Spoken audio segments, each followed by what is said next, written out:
Hey there, I am glad you're here. I got a story to share, one that will make you aware of the dangers that lurk in the shadows of the night. It is from an archive, a tragedy that Mr. Eli Mercer faced one fateful night. Get comfortable, here I begin. It was 6:50 p.m. on October 23, 2004, and Clara and I were on our way to the Johnsons' house. The old Michigan County road was as bumpy as ever, but tonight it wasn't the eerie darkness that kept my mind racing. It was the dinner with the Johnsons that awaited us. The Johnsons had been family acquaintances for years, and despite their interesting quirks, they were a good group. Actually, they were one of the few families I trusted with my life. Mainly because, as crazy as they were, they understood me in a way that most people didn't. Clara and I had spent the afternoon picking out a couple of gifts for them, something a little more personal than the usual bottle of wine or random knick-knack. I had grabbed an old-fashioned hunting knife, one I'd used during one of my early hunts, and a handmade memento, prepared from an adult Dogman specimen. I know Jim would freak out. Clara, being a little more thoughtful, had picked out a handmade leather journal. She said it was for their family memories, though I suspected it was more for their endless weird stories about their high school days or the bizarre fish they claimed to catch in the nearby lake. "Are you sure they'll like it?" Clara asked as she placed the journal on the back seat, glancing at me with a look that could only be described as doubtful. "They'll love it," I said, trying to sound confident, though I knew the Johnsons weren't exactly picky when it came to gifts. They appreciated anything you gave them, even if it was something as random as a half-empty jar of pickles, which, believe it or not, had happened before. Besides, Jim's a sucker for anything authentic. Remember when I gave him that worn-out compass last year? He acted like I'd handed him a priceless artifact. Clara chuckled, shaking her head. "You know, sometimes I think you get too excited about those old things. The man has a shed full of rusty tools he swears will one day be worth something." "That's because they will be," I argued, unable to suppress a grin.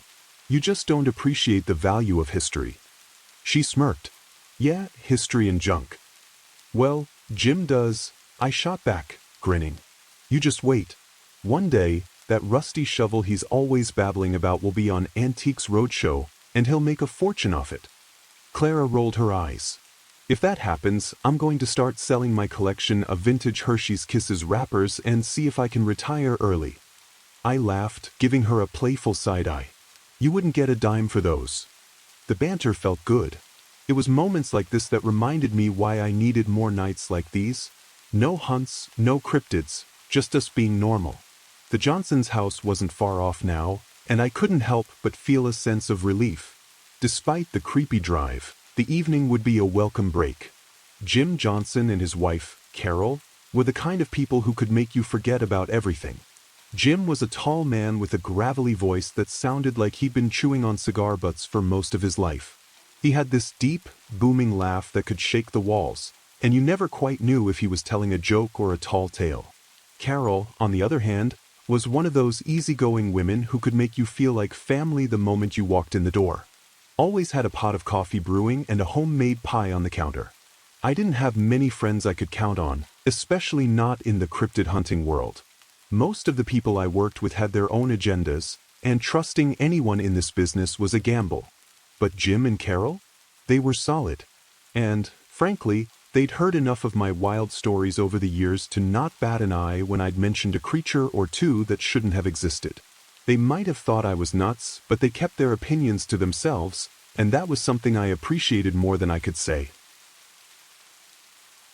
As we approached the Johnsons' place, the light spilling from their porch seemed almost too welcoming, a beacon in the otherwise dark night. I slowed the car as I pulled up, and Jim's big form appeared in the doorway, silhouetted against the warm light of the house. "There they are. Eli, Clara. What's the good word?" Jim shouted in his booming voice, as if we were long-lost cousins. Carol was behind him, her smile wide and welcoming. We stepped out of the car, and Clara gave Jim a playful eye roll as she passed him. "You're still working on that shed, Jim?" she asked, her tone light but knowing. Jim clapped his hands together. "Hell, I'm always working on the shed. That thing's going to be a museum someday." He raised an eyebrow at me, his grin crooked. "You know, Eli, I could use a hand with some of those old tools you've got lying around. If you're not too busy chasing ghosts or whatever it is you do." I couldn't help but laugh. "Yeah, you need to stop hoarding all those damn things, Jim. You've got enough rusty junk to start your own flea market." "Well, they're not junk," he argued, his voice light with humor. "They're future treasures, Eli. Future treasures. You just wait." We all headed inside, Clara rolling her eyes good-naturedly as she followed Carol into the kitchen. The smell of garlic bread and something roasting in the oven hit me, making my stomach growl in appreciation.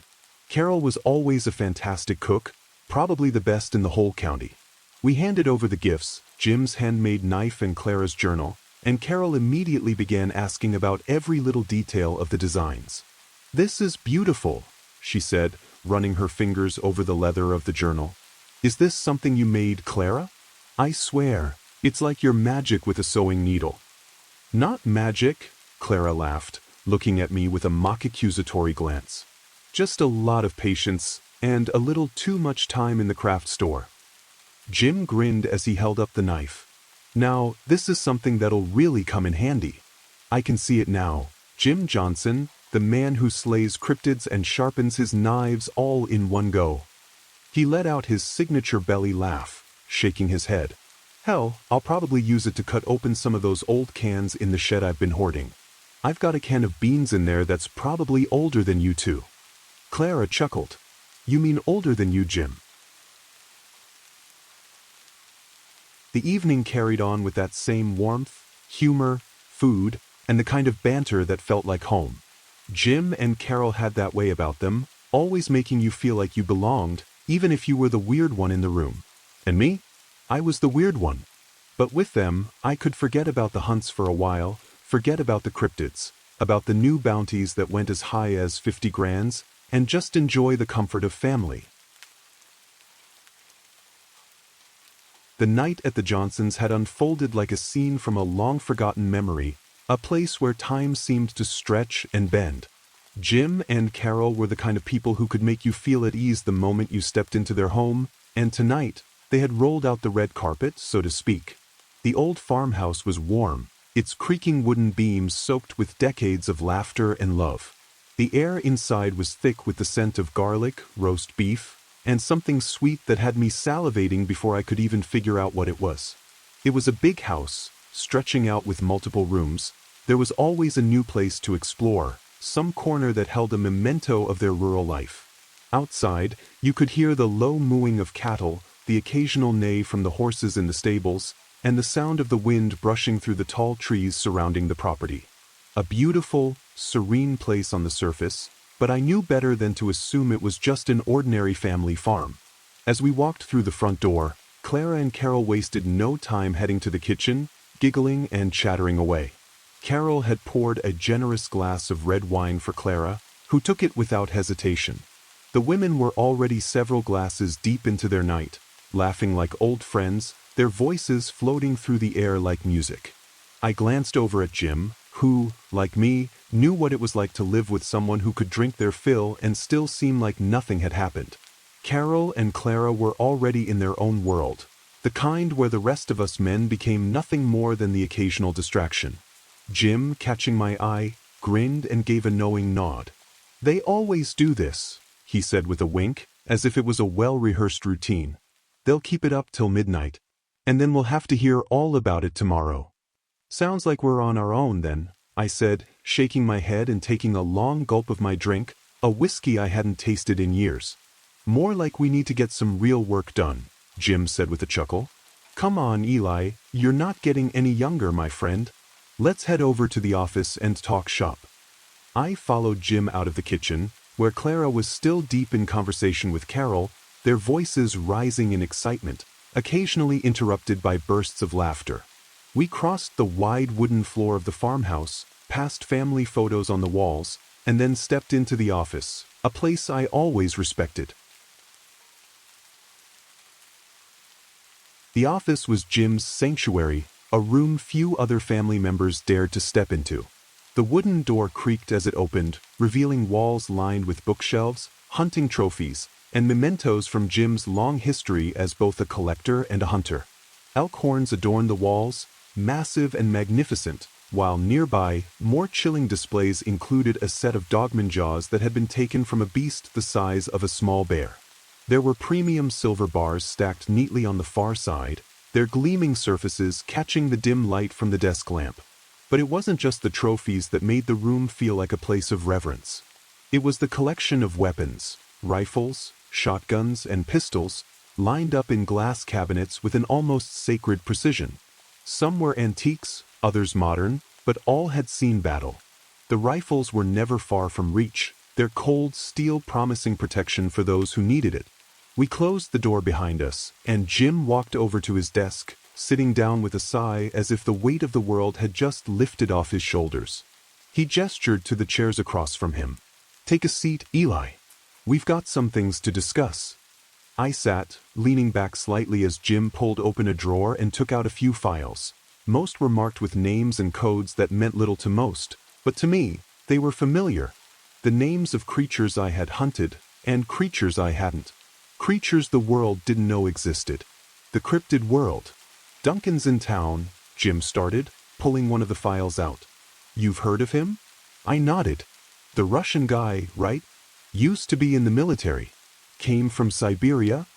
Jim grunted, taking a sip of his drink. "He's been bouncing around the underground bounty hunter scene for years now. Started with vampires. Bounties were easy, clean. The old man didn't care much for the mess. But things changed when he started chasing Dogmen." "Duncan's the real deal?" I asked, watching Jim closely, knowing there was more to the story. Jim sighed, rubbing his stubbled chin. "Not exactly. I've known the guy for a while, Eli. But I'll tell you, he's the kind of man who thrives on dirty work. He was kicked out of the Russian army for torturing prisoners. Some of them were civilians. He did some time in a prison in Siberia.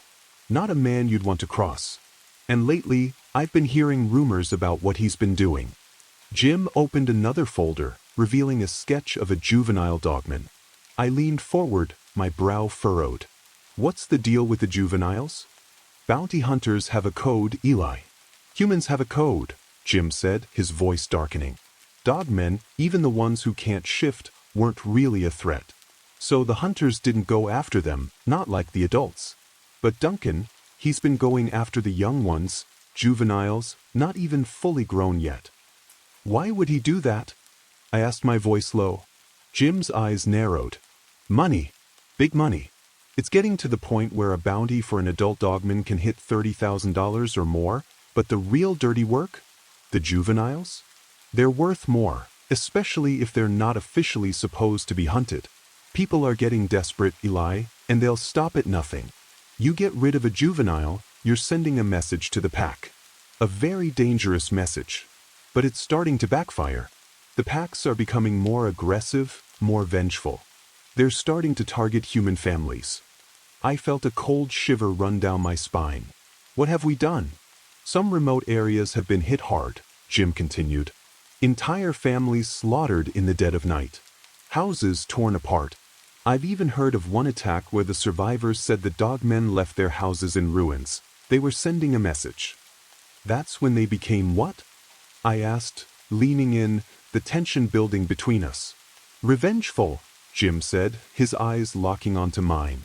"They're not just animals anymore. These creatures are becoming hunters themselves. A new breed of Dogmen. And if we don't stop it soon, Eli, it's going to get a hell of a lot worse." I paused, taking it all in. The world I had known, the hunts, the cryptids, the hunts for profit, had shifted. This wasn't just a job anymore. It was becoming a war. Suddenly, we heard a noise, a thump, followed by the sound of heavy paws pacing outside the door. Jim's German shepherd, Pluto, was outside, occasionally trying to get our attention, though it seemed like he knew this was business that didn't concern him. Still, I knew Pluto wasn't just a guard dog. The beast was a living warning of the Johnsons' world, loyal, intelligent, and terrifying when need be. "You think he knows what we're talking about?" I asked, glancing at the door. Jim snorted. "Pluto knows a hell of a lot more than most people. But he's not interested in our gossip. He'd rather be chasing rabbits." The tension in the room was thick, but I could feel the weight of something else creeping in. An urgency, a pressure to get ahead of this problem before it consumed everything we had left. Jim leaned back in his chair, exhaling slowly. We need to talk to Duncan. Get him to understand what he's doing before we have a full-blown war on our hands. I stood up, nodding. I'll train Caleb in the meantime. It's time he gets involved into some manly things. Jim raised an eyebrow. Are you sure you want him involved? He's not exactly cut from the same cloth as you, Eli. I looked out the window, thinking about my son. He's learning, but I need him ready for when it all goes to hell. The weight of the conversation hung heavy in the air as we stood up, but before we could talk further, I heard the unmistakable sound of Clara's laughter from the kitchen, mixing with Carol's. A momentary escape from the storm that was brewing in the darkness. As Jim and I exchanged one last glance, the world outside seemed both a little brighter and a whole lot darker.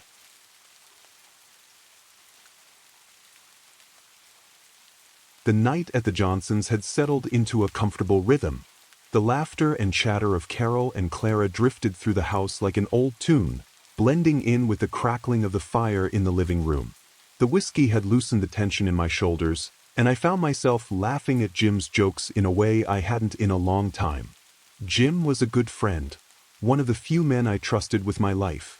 And even though he and I rarely saw eye to eye on everything, our bond had always been built on mutual respect, years of shared experiences, and a deep understanding of the work we both did. I wanted to show him something tonight, something that, in a way, sealed our bond even further. I reached into my coat pocket, where I had been carrying the small, carefully wrapped item for most of the evening. "Jim," I said, pulling it out, "I've got something for you." He turned to me, intrigued. "What's this?" I held it out, a small, polished dogman's claw, reinforced with steel. The sharp edges had been carefully cleaned, and the claw had been expertly mounted onto a wooden base. Its color had been deepened with a rich silver finish, an unusual yet elegant touch that made it gleam in the low light. It was a piece I'd found during one of my hunts, a rare artifact, especially considering the materials used in its construction. And while most people would have found it grotesque, I knew Jim would appreciate the craftsmanship and the gesture. He looked at the claw for a moment, his expression unreadable. Then his lips curled into a grin. "You brought me a damn Dogman claw, Eli? Is that supposed to be some kind of joke?" He chuckled, but his eyes softened as he studied the piece. I smiled back, feeling the warmth of old friendship fill the space between us. "Not a joke. It's reinforced with steel. Specially treated too. It won't bring anything back to your house, won't attract anything either. I've cleaned it with a special liquid that neutralizes the scent. Thought it'd be a good memento for us, something that speaks to the work we've done together." Jim reached out and ran his fingers over the silver-plated edges of the claw, nodding slowly. "I gotta admit, Eli, you've got a way of making the ugliest damn things look beautiful. This is something else. And you're right. You know how much I love the finer things." He gave me a hearty slap on the back and grinned. "Guess we'll just have to make sure no dogman remembers this gift, huh?" I laughed along with him, even though part of me still felt uneasy about the hunt, about how it had all spiraled into something darker. But that feeling was fleeting, drowned out by the familiarity of Jim's laughter and the warmth of our conversation. "Hell, don't worry about that. You won't catch me carrying that thing around too much," I replied. "I'm sure you'll put it on your mantle." Jim chuckled and then, to my surprise, pulled something out from under the desk. "Well, Eli, if we're talking mementos, I've got something for you too." He laid it down on the table, a gleaming, custom-designed crossbow. My brow furrowed for a second as I studied it. It looked old-fashioned but with an edge. A special invention Jim had been working on, something I hadn't seen before. The crossbow could fire 12 rounds of specialized darts in a semi-automatic fashion. I raised an eyebrow. "A crossbow? You know I've got high-powered weapons for this kind of work. What's the point of a crossbow?" Jim smiled knowingly, his eyes lighting up as he leaned forward. "Oh, I know you've got your big guns, Eli. Hell, I've seen your spa's 12 shotgun. But this is for when you need something a little more old school." I know you've always had a thing for these kinds of weapons. I took the crossbow in my hands, feeling its weight and balance. The craftsmanship was impeccable, and I could tell it had been designed with precision and care. The barrel was solid, sleek, and the mechanism felt smooth when I pulled it back.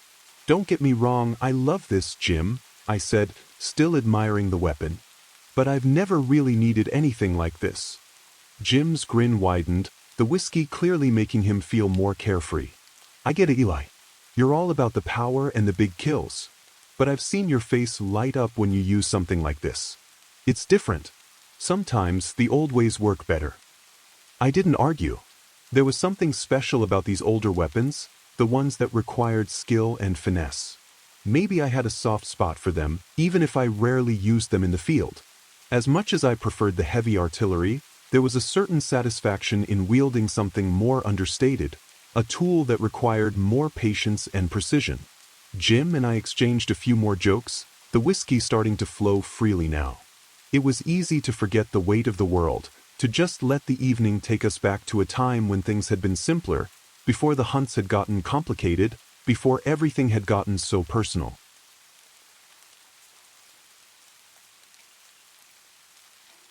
But then I heard it. Pluto's barking had stopped, and in the sudden silence, I could hear the occasional rustling and growling from the dog, as if something was amiss. The bark was low and sharp, like a warning. Jim seemed to notice too, his smile fading just for a moment. "Pluto's been acting a little strange tonight, hasn't he?" Jim asked, tilting his head. "He's usually calm around the house." I nodded, the uneasy feeling creeping back into my chest. "Yeah. He's a good dog, but something's off tonight." But neither of us said anything more about it. The whiskey was doing its work, and for a while, we just enjoyed the laughter and easy conversation. Old friendships had a way of doing that, of letting you forget the weight of the world for a little while. But deep down, my instincts were telling me something was wrong. It was around 1 a.m. when Clara and I finally decided it was time to go. The laughter had quieted down in the living room, and the conversation had shifted from carefree banter to more mundane topics. It was time to get going. I stood up, stretching my legs and feeling the weight of the alcohol in my system. My head felt light, but there was a clarity in my mind that told me it was time to leave. "Clara, honey, you ready?" I asked, looking over at my wife, who was still sitting and chatting with Carol. Her cheeks were flushed from the wine, and she was laughing a little too loudly, but I could tell she was ready to call it a night. She nodded and stood up, smoothing down her dress. "Yeah, I think it's time to go. The road's a little long and Caleb will be waiting." I walked over to Jim and Carol, who were still sitting at the table, and shook their hands. "Well, this has been great," I said, my voice warm. "We'll have to have you over sometime soon. Just let us know when you're free." Jim smiled and patted me on the back. "You know you're always welcome, Eli. Don't be a stranger. Take care of that crossbow," he added, giving me a wink. "I want to see it in action next time." I smiled and turned toward the door, but before we left, I felt a tap on my shoulder. It was Amelia, standing there with a shy smile on her face. "So, she started, glancing over at Caleb's empty seat. "When's Caleb coming to visit? I'd love to see him." I smiled, trying to hide my surprise. "Well, you're always welcome at our place, Amelia. Anytime. Just let us know when." "Great," she said softly, her voice warm and inviting. "I'll talk to him soon. It's been great having you all here." I nodded, then turned toward the door, my mind already shifting back to the road. As Clara and I stepped outside, the cold night air hit me like a slap, sobering me up a bit. Pluto's barking had grown quieter now, but there was something about the silence that felt wrong. The car was parked just outside. I opened the door for Clara, and we both slid into the seats, the familiar scent of the car comforting in its own way. The engine hummed to life as I shifted into gear and pulled out of the driveway. I couldn't shake the feeling that something was off. I glanced at Clara, who was looking out the window, still lost in thought. "You okay?" I asked. She nodded, but her expression seemed distant. "Yeah, just tired." The silence of the road stretched out ahead of us as I drove, the car humming steadily beneath us. The night felt calm now. Clara, still a little tipsy from the wine, leaned her head against the window, her eyes fluttering shut as the rhythmic hum of the tires lulled her to sleep. I couldn't blame her. She'd had her fill of whiskey, laughter, and stories. Tonight had been a rare break, a chance to unwind. I, on the other hand, was feeling oddly awake. The alcohol had settled in my system, sure, but there was something else too. An edge, something sharp in the back of my mind that wouldn't let me completely relax. But it wasn't enough to ruin the mood. We had been talking, laughing even, recalling old memories. Clara let out a content sigh, and I chuckled to myself as I glanced at her. She was asleep, her face glowing by the faint glow of the car's interior light. I kept my eyes on the road, but a smirk tugged at the corner of my lips as I remembered one of her stories. "Remember that time you shot your first Dogman, back at our place?" I asked, still grinning at the memory. Clara's eyes fluttered open for a second, her lips forming a sly smile. "Of course I do. How could I forget? It was Christmas Eve, wasn't it?" She chuckled softly, her voice thick with nostalgia. I remember how I stood there in the snow with that shotgun, thinking to myself, this is it. I just knew I was going to blow that damn thing to pieces. She raised her hand, pretending to hold the shotgun, her finger mimicking the pull of a trigger. I couldn't help but laugh along with her. "You were a mess," I teased. "You had no idea what you were doing." Clara let out a laugh, a little more amused by the memory than I expected. "I had a plan, Eli. Don't act like you didn't see it." She smirked and winked. I might not have been the best shot, but I made it count. I knew exactly what she was talking about. That night years ago had been one of the strangest and most memorable. It had been a quiet Christmas, and I hadn't been there. I hadn't been home. The weather outside was bitterly cold, a kind of chill that sinks into your bones. Clara and Caleb, my son, had been alone. Caleb had been so excited about Christmas, but it wasn't the same without me there. They had tried to make the best of it. Clara had done her best to make it special for Caleb, but something about that night felt different. When I think back to it, I can almost feel the emptiness that lingered in the house. Clara had tried to make it feel festive, but she knew. She knew something was missing, and it wasn't just the decorations or the gifts. It was me. And Caleb, even at such a young age, hadn't been able to hide his disappointment either. It was a heavy silence, the kind you feel on holidays when the world around you is celebrating, and you're left with the feeling that you're incomplete. I had been working, of course, always working. The contracts had pulled me away once again, and that was just how it went. But I couldn't shake the guilt that had been gnawing at me all night, knowing that my wife and son were on their own for Christmas. Now, as I drove, I could still smell the faint remnants of that stench, the Dogman scent. It filled the air around, sour and heavy. The smell grew stronger, more pungent. Some old memory kicked back in, and every instinct told me something was wrong. These creatures, is it following us? Was it following all along? And then, as if the world had conspired against me, a massive log hit the car, slamming into the side where Clara had been sitting. Car shook massively, striking it just off balance, almost. The howl that followed sent chills, and as I glanced in the rearview mirror, I saw those two bright, glowing eyes again, this time closer. The creature was closing in. They're learning, adapting to use basic things as weapons. My pulse quickened, the alcohol wearing off, and I realized how dangerously close we were to a monster.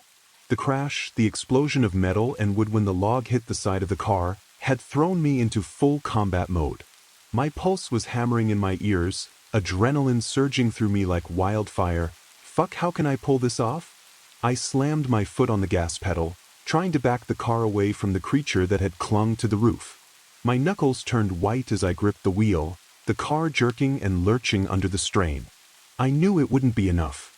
This Dogman was relentless. The second I tried to shift gears, it was there, pulling at the rear wheel and the bumper, its claws digging into the metal and the rubber. "Clara," I hissed through clenched teeth, my voice barely a whisper, "get ready." I could see her in my peripheral vision, her hand already gripping the shotgun, her fingers steady despite the fear in her eyes. She knew what needed to be done. I didn't need to calm her down. Clara had lived through this. She had been through hell and back with me on hunts, knew the terrain better than most men twice her size.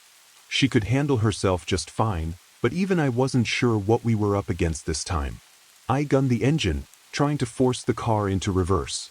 The dogman on the roof let out growls, but its weight was too much for the car to handle. The wheel jerked in my hands like a wild animal, the dashboard shaking under the pressure. Then it happened, like an explosion of metal and violence. A crash so violent it sent the whole car tumbling, spinning, tearing through the air. The side of the car where Clara had been sitting, the passenger side, was slammed hard by the dogman. I could hear the screeching of metal on metal as the side of the car caved in. The impact was deafening. I tried to hold onto the wheel, but the whole vehicle buckled under the weight, sending us into a roll. The world flipped upside down. Glass shattered, the ceiling cracked open, and for a brief, terrifying instant, I thought I was dead. But Clara's scream, her desperate, piercing scream, ripped me out of the moment. The impact rattled my bones, my head slamming into the roof with such force that stars exploded in front of my eyes. My shoulder, my right shoulder, felt like it had been torn from its socket, the pain shooting down into my arm, eventually getting into my chest. But it was nothing compared to the blood that poured from Clara's forehead.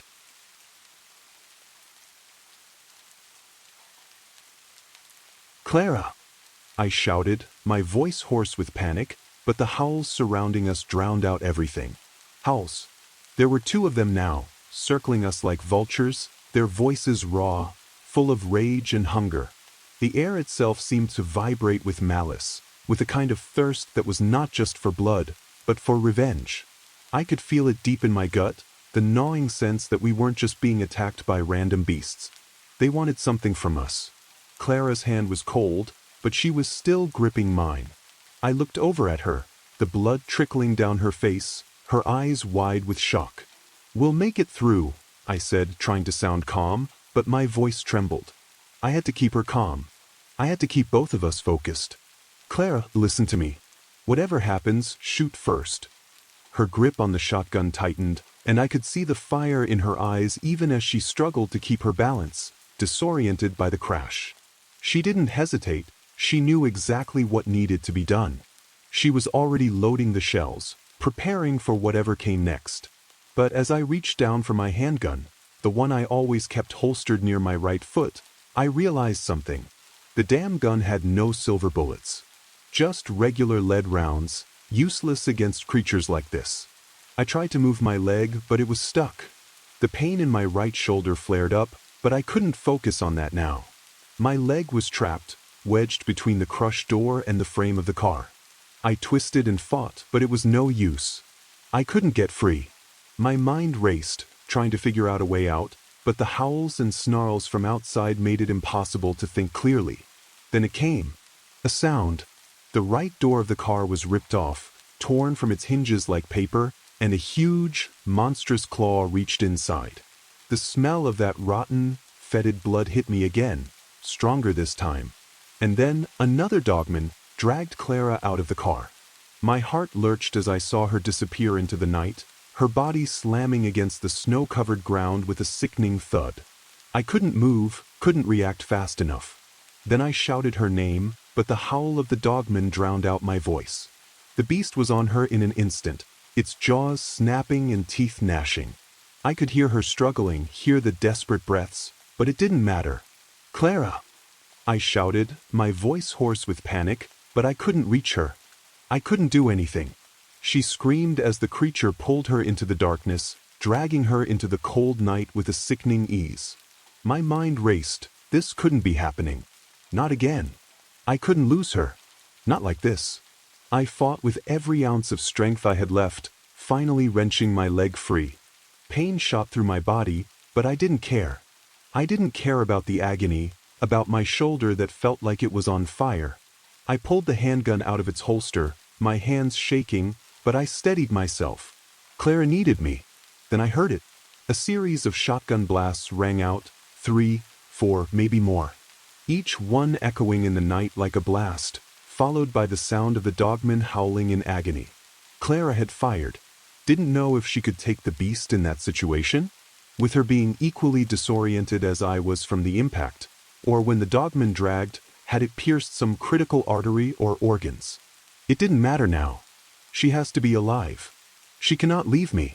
While I desperately tried to get out from the toppled car, like a dying animal, I looked outside that passenger's seat window, my vision blurry as blood seeped out from my mouth.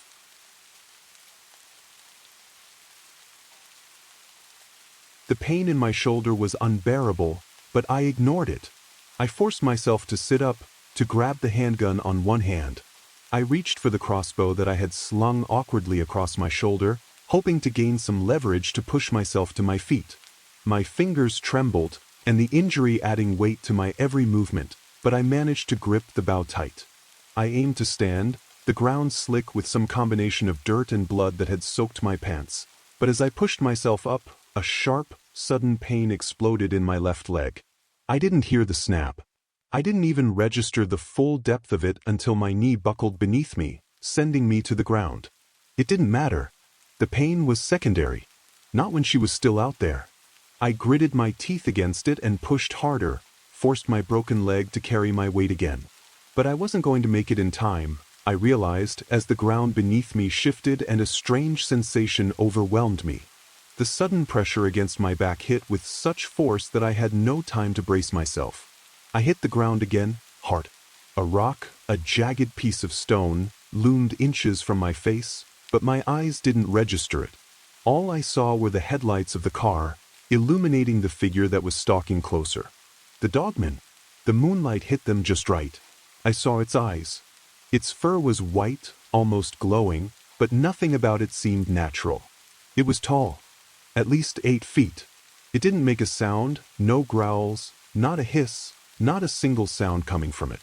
Never seen one with such calmness. My body shook with every step it took, but my thoughts were consumed by one thing and one thing only, my wife. What do I do in this situation? When my body is all hammered up, except for my fighting soul. If she were still alive, I had to reach her.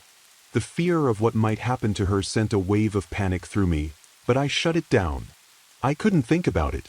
I tried to rise, tried to get back up, but my broken leg refused to cooperate. The weight of my body slammed me back down to the dirt as I growled in frustration. My breath came in sharp bursts. My chest was tight with the effort of just staying conscious. I grabbed the crossbow. Desperation surged through me as I worked the lever, trying to load it, trying to find something, anything to stop it. But the bow wouldn't cooperate. It was jammed. The world seemed to slow as the realization sank in. The crossbow was compromised. It had to have been the impact earlier, the sudden hit that had thrown everything off balance. I could see the arrows still loaded, gleaming with silver tips. I raised the handgun and I fired once, then again. No effect. The Dogman didn't even flinch. I saw it then. Its form towered over me, looming like the old goddamned nightmare. Shot a couple of times aiming for the head. As it extended its claws towards me, I shouted, "Take me, fucker, leave her alone." It grabbed me by the collar, its fingers digging into my skin like claws. I kicked and struggled, trying to pry its grip away, but it didn't budge. My head felt light, spinning, but I refused to let it drag me down. My mind was still focused on one thing. My wife. I fired the handgun again, emptying the entire magazine into its chest, into its head. One shot to the face. A few more to the chest. I didn't know what I was hoping for, but nothing happened. The bullets barely seemed to even graze the beast's dense, gray skin. The gun clicked uselessly against the empty chamber. The Dogman didn't even acknowledge the damage. Its skin, thick and impenetrable, seemed to deflect everything I threw at it. The bullet holes were nothing more than shallow scratches, barely noticeable under its thick layer of fur. It grit its teeth while I grit mine in mix of rage, sorrow and helplessness, the handgun still intact in my hand, now hanging low. I struggled again, but it held me in place effortlessly, its grip crushing my throat. My vision blurred as I fought to stay conscious, but the more I struggled, the tighter its grasp seemed to become. My end was near. I could feel it, The beast leaned in closer, its breath rancid and hot against my face. Its eyes locked onto mine, as if it knew the futility of my efforts. It was no longer the hunter. I was prey. I had become prey. I couldn't breathe. I tried to, but the air in my lungs was still squeezed out by the relentless pressure of its hand. It wanted me to suffer in my own state, to show how inferior I was to them. It raised me off the ground with ease, as if I weighed nothing more than a bag of dirt, and then it threw me against the stone wall nearby. Pain erupted in my ribs, but again, I didn't care. I couldn't feel it anymore. My body was just a vessel, barely holding on, while my thoughts remained fixed on one thing, her survival. I fought back again, blindly reaching for the crossbow and dragging it with me. It was my last hope. There was nothing else. The crossbow, even though it was compromised, was my last hope, if hope was even there. I gritted my teeth and tried to pull the lever back, but it was jammed, stuck tight. The mechanism refused to cooperate, the string not budging under my force. I pulled harder with both hands, but it didn't move. I slammed it against the ground in frustration, the sickening realization washing over me. No time for precision. No time for careful aim. What struck me most was its posture. Unlike other creatures I had faced, this one seemed to move with cold calculation, almost mechanical in its precision. It wasn't wild. It wasn't rabid. It wasn't driven by hunger or a need to feed. No, this beast was driven by something else entirely. A deep, instinctual rage, the kind that could only come from the realization that it was untouchable. And in that moment, it seemed to remember me. The faintest flicker of recognition passed through its eyes. Maybe it recalled the time I had taken down its brethren, how I had hunted them, or perhaps it simply understood that it was now in control. Either way, it didn't hurry. It took its time, savoring every second of my suffering. I tried again to pull the crossbow's lever back. The mechanism jammed and stiff. Fuck, it's of no use. As it neared, I could see the deep, jagged scars that marred its skin, souvenirs from past battles, no doubt. Yet despite its battle-hardened appearance, the beast didn't seem to be anticipating my next move. It didn't even growl in excitement. It was as if it couldn't fathom being caught off guard. It was more than just a hunter, it was something different. The longer I stared at it, the more I understood. It was not just a creature of instinct. It had intelligence, a kind of cruel awareness that separated it from the others. And in that moment, as it loomed over me, I realized that this was no ordinary dogman. This one was different.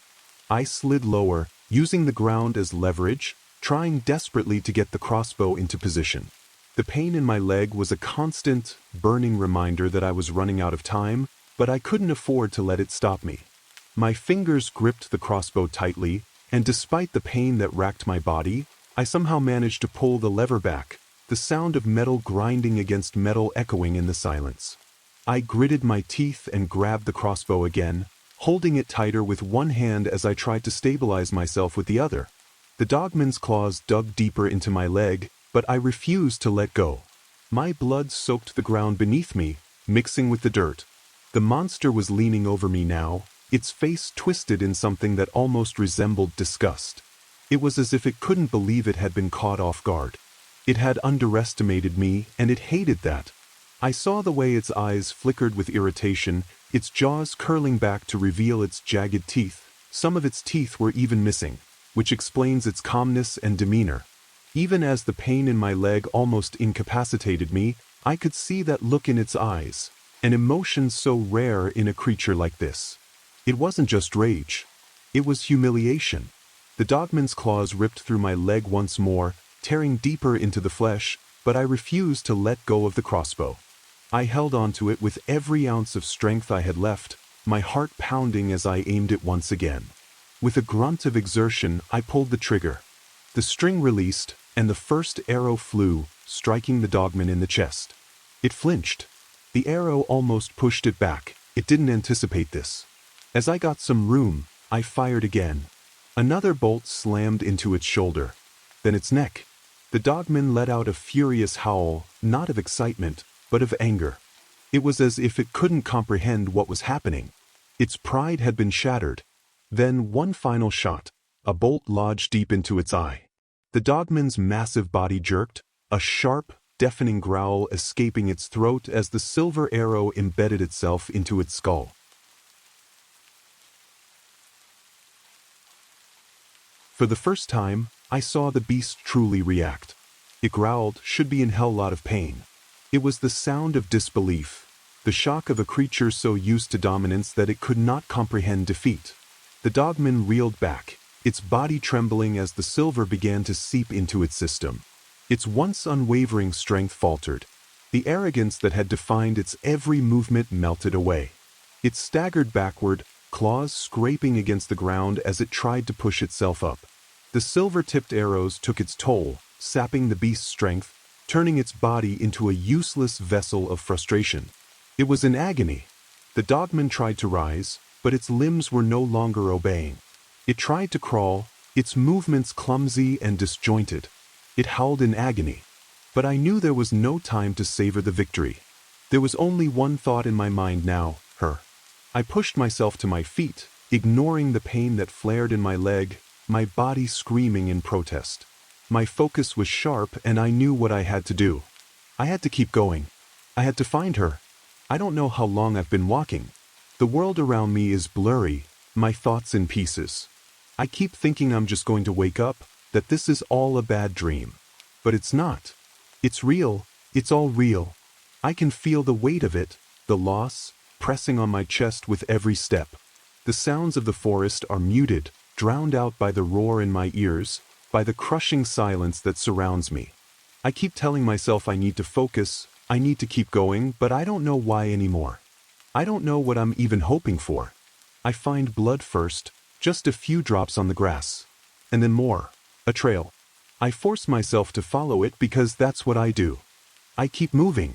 I don't know where I'm going, but my feet move without asking.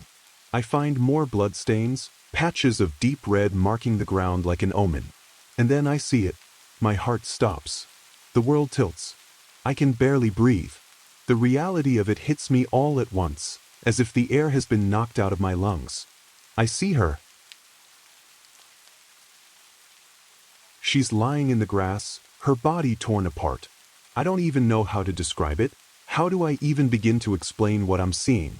My hands are shaking so violently that I almost can't hold myself up. I stumble forward, my legs giving way beneath me. I fall to my knees beside her, the earth cold beneath my palms. I reach out because somehow I think that if I touch her, I can make it all stop. That maybe this is some kind of mistake.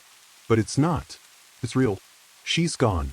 I don't know how long I stay there, my hand trembling as it rests against her cold skin. I don't know what I'm feeling, anger, disbelief, grief, all of it's rushing through me in a way that makes it impossible to focus. The pain is unbearable, but it's not the physical kind. It's deeper. It's an emptiness that fills up my entire chest, suffocating me. Clara, I whisper, but my voice cracks and I can't say anything else. I can't even form the words. It's like I've lost the ability to speak. I feel the tears coming, but I don't know how to cry.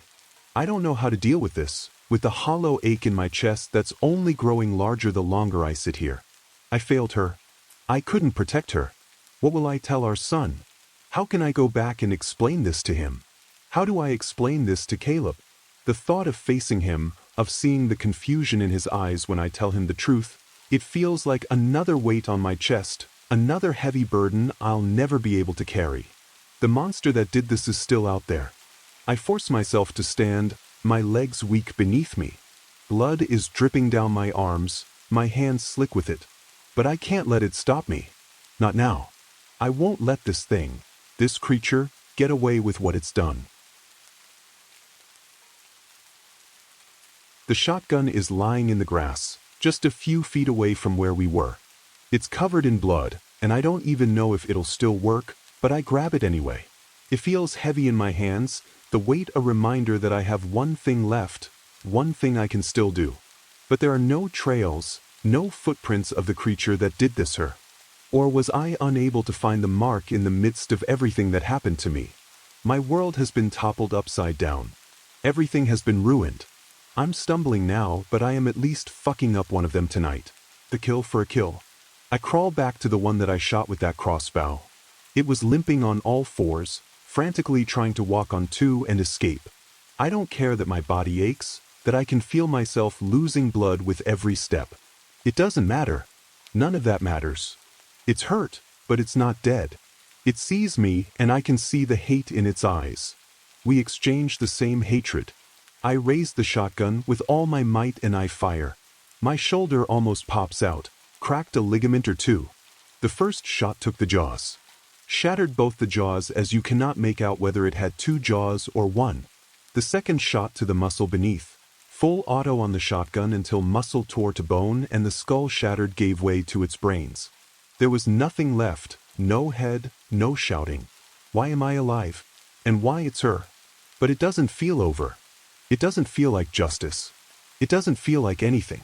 I look up at the sky and I scream again. I scream until I can't breathe, until my throat is raw. But nothing answers. Nothing changes. I'm losing myself. My body, my mind, everything. The blood loss is overwhelming, and I feel myself slipping away. I don't know how long I stay like that, on the ground, bleeding, empty, staring at the sky. Eventually, I lose consciousness. When I wake, I don't know how much time has passed. The pain in my body is unbearable, but the grief is worse. I can still see her face. I can still feel her hand in mine. I can still hear her laugh, but it's all fading. I don't have the strength to carry this weight, but I have to. I have no choice. I write this in a journal, my handwriting shaky and messy, because it's all I have left to hold on to. It's the only way I can make sure her memory lives on. And in the silence of the night, I swear, every last one of them will suffer.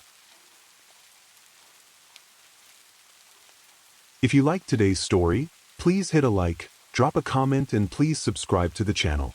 It motivates me to bring you more content in the future. And to tell you the truth, believe it or not, dogmen do exist. Be careful of your surroundings when you hit the old country roads. Thank you so much for listening. Have a good time.